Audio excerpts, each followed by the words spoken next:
শুভ সন্ধ্যাবেলা সবাই। এমনি বিকালবেলা বা সকালবেলা থেকে সন্ধ্যেবেলা থেকে আমরা খাবার একটা নাস্তা বানাই।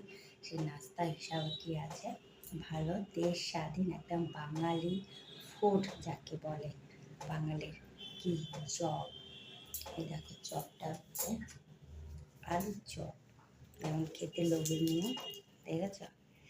আলুর সাথে ভেতরে পুর দেওয়া আছে, ধনে পাতা দেওয়া আছে, বেসন আর আলু ভালোভাবে ম্যাশ করবে। ম্যাশ করে যদি চপটাকে ভালো করে গরম গরম তেলে ভাজতে পারো।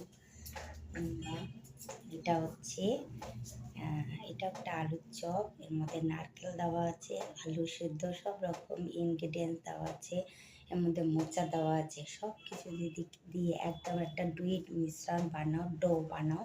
এই ডোটাকে ছোটো ছোটো আকারে বানাও, আর বানিয়ে এরকম গরম গরম তেলে যদি বানিয়ে ভেজে খেতে পারো, এক থালা মুড়ি চটপটে খেয়ে নেবে। কেমন লাগলো ভিডিওটা অবশ্য জানিও।